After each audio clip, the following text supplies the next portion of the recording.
جن چیزوں میں ہمارا اتحاد ہے، جو چیزیں کامن ہیں، مشترک ہیں، اس پر اس نقطے پر جمع ہو جائے، اکٹھا ہو جائے، اس طریقے سے اتحاد ہو سکتا ہے۔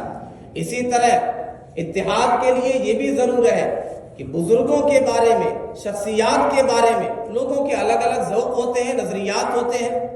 وَلِلنَّاسِ فِي مَا يَعْشَقُونَ مَذَاهِبُ، لوگوں کی اپنی اپنی پسند ہے، اپنا اپنا ذوق اور مزاج ہے۔ اگر ہم یہ کہتے ہیں ہمارے بزرگ زیادہ اچھے ہیں، انہوں نے دین کا زیادہ کام کیا ہے، تو ہم دوسرے کی بھی کچھ تعریف کر لیں، انہوں نے بھی دین کا کام کیا ہے، انہوں نے بھی کتابیں لکھی ہیں، انہوں نے بھی تبلیغ کی ہے، دین کی خدمت کی ہے۔ اگر یہ نہیں کہہ سکتے، ان کی شان میں قصیدے نہیں پڑھ سکتے، تو کم سے کم برائی بھی نہ کریں، مذمت بھی نہ کریں۔ اگر ہم دوسرے کے بزرگ کو برا کہیں گے تو ہمارے بزرگ کی شان میں ظاہر قصیدے نہیں پڑھے جائیں گے، تو اتحاد اس طرح نہیں ہو سکتا ہے۔ تو اتحاد کے لیے یہ بھی ضروری ہے کہ ہم اپنے بزرگوں کی تعریف کرتے ہوئے دوسروں کے نقائص کو بیان نہ کریں، دوسروں کو اسلام سے خارج نہ کریں، دوسروں پر کفر کے فتوے نہ لگائیں۔ پیارے آقا صلی اللہ علیہ وسلم نے اکرمہ بن ابی جہل کو جب دیکھا آتے ہوئے، یہ صحابی ہے، ابو جہل اسلام کا دشمن ہے، صحابہ سے آپ نے کہا کہ دیکھو یہ آ رہے ہیں، ان کی موجودگی میں مجلس میں ایسی باتیں مت کہنا ابو جہل کے بارے میں کہ انہیں تکلیف پہنچ جائے۔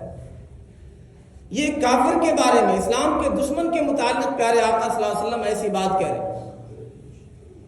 ہم دین کے خادموں کے بارے میں جنہوں نے ہزاروں کتابیں لکھی، اتنی شائستگی، ایسی تہذیب کا مظاہرہ نہیں کر سکتے کہ سیدھے سے بات تو کریں، ان کا نام تو ٹھیک سے لیں، انہیں کافر تو نہ کہیں۔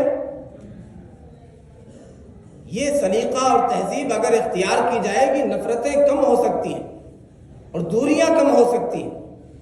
اور جب اختلافی مسائل پر بات کی جائے، بس بات کو مکمل کر رہا ہوں 1 منٹ میں، قرآن کہتا ہے ادفع باللتی ہی احسن، جب کسی کا رد کرنا ہو احسن طریقے سے، بہترین طریقے سے، خوبصورت انداز میں، وجادلہم باللتی ہی احسن، احسن طریقے پر مجادلہ کریے۔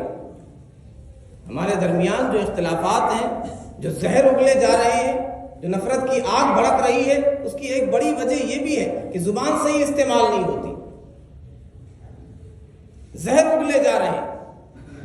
قرآن یہ کہتا ہے، اللہ نے سیدنا موسیٰ و ہارون علیہ السلام سے کہا، فرعون کے پاس جب جانا ہے، سب سے بڑا سرکش ہے، خدائی کا دعوے دار ہے، لیکن قرآن کیا کہتا ہے، اللہ کیا کہتا ہے، قولا لہ قولا لینا، نرم بات کرنا۔